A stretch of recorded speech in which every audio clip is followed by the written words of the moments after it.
ഉൾക്കൊണ്ട കോൺഗ്രസ്സുകാർ അവർക്കെതിരാണ്.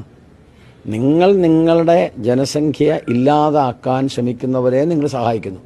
ഇപ്പോൾ തൃശ്ശൂർ ടൗണിൽ വന്നാൽ പണ്ട് തൃശ്ശൂർ ടൗണിൽ ഇപ്പോൾ എൻ്റെയൊക്കെ കാലത്ത് 40 വയസ്സും ഒക്കെ ഒരു 10-20 വർഷത്തിന് മുമ്പ് എനിക്ക് തൃശ്ശൂർ പട്ടണത്തിൽ വന്ന എല്ലാ കടകളും ക്രൈസ്തവരായിരുന്നു. ഇന്ന് നിങ്ങൾ നോക്കിക്കോളൂ, അത് മുഴുവൻ പൊളിച്ചതൊക്കെ ഇസ്ലാമൈസേഷനാണ്.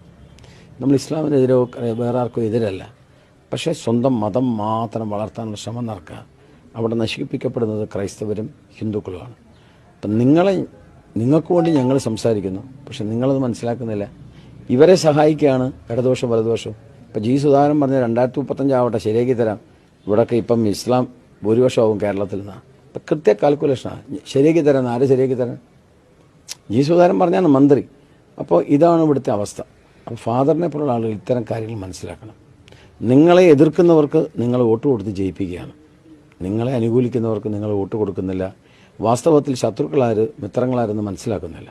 So what I request you, kindly you understand the situation and I am the person who are talking for ക്രൈസ്തവ സഭ and minority rights for the Christians. So kindly help us. അല്ലെങ്കിൽ നാളെ ഇവിടെ ക്രിസ്ത്യാനികളുടെ ഇവിടുത്തെ കോൺഗ്രസ്സുകാരുടെ ഒരു സ്ഥാനാർത്ഥി ഉണ്ടല്ലോ, if he come you just ask whether you are ready to talk for getting the benefits equally എന്ന് ചോദിക്കേ. ഞാൻ പറഞ്ഞു അയാൾ പറയില്ല. ഏതെങ്കിലും ഒരു ചാനലിന് മുമ്പിൽ നിന്നുകൊണ്ട് മൈനോറിറ്റി റൈറ്റ്സ് ഈക്വലി ഡിവൈഡ് ചെയ്യണം, as per the population divide ചെയ്യണമെന്ന് പറയാൻ ധൈര്യമുണ്ടോയെന്ന് ചോദിക്കുക. ഇവിടുത്തെ MLA ഉണ്ടല്ലോ, അയാളോട് ചോദിക്കുക. ഫാദർ ചെയ്യില്ലേ? നിങ്ങൾ അനുഭവിക്കാൻ പോകുന്ന, നിങ്ങൾ നേരിടാൻ പോകുന്ന ഒരു ത്രെട്ടാണ് ഞാനിപ്പോൾ നിങ്ങളോട് പറയുന്നത്. കാരണം വെറുതെ ഒന്നും ഇതൊന്നും ഉണ്ടാവില്ല. അപ്പോൾ വ്യാവസായികമായിട്ട്, വിദ്യാഭ്യാസപരമായിട്ട്, ജനസംഖ്യാനുപാതികമായിട്ട് വലിയ തോതിലുള്ള വളർച്ച നിങ്ങളുടെയും ഇവിടുത്തെ ഹിന്ദു സമൂഹത്തിൻ്റെയും റൈറ്റ്സ് എടുത്തുകൊണ്ട് അവർ വളരെയാണ്. ഇപ്പോൾ നിങ്ങൾ പള്ളിയിൽ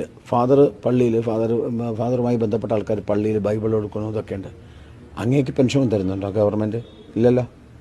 ഇവിടെ രാമായണം വായിക്കുന്നുണ്ട്, മഹാഭാരതം വായിക്കുന്നുണ്ട്, ആർക്കെങ്കിലും പെൻഷൻ ഉണ്ടോ? ഇതിനെ ഖുറാൻ പഠിപ്പിക്കുന്നവർക്ക് മാത്രം പെൻഷൻ. ആരുടെ പൈസയാണ് ഫാദർ? നിങ്ങളുടെ എൻ്റെയും പൈസയാണ്. 6000 രൂപ ശമ്പളം. അയാളുടെ മകൾക്ക് കല്യാണം കഴിക്കാൻ 25 ലക്ഷം, അയാൾക്ക് വീട് വെക്കാൻ 15 ലക്ഷം. Whose money this? The money by the people who are paying for the tax, you and me, but giving this government to the Muslim alone. Why? ഇത് ചോദ്യം ചെയ്യാൻ CPM-നോ കോൺഗ്രസിനോ കഴിയില്ല. Because they are controlled by Muslim League. രണ്ടുപേരെയും മുസ്ലിം ശക്തികളാണ് control ചെയ്യുന്നത്. ഇത് ചോദ്യം ചെയ്താൽ അവർക്കും ഭരണം പോകും. സോ ഇത് ചോദ്യം ചെയ്യുന്ന ഒരു ശക്തി ഞങ്ങളാണ്, BJP. So what I request U, ഇത്തരം കാര്യങ്ങൾ മനസ്സിലാക്കേണ്ട സമയം കഴിഞ്ഞിരിക്കുന്നു. കാലിനടിയിലെ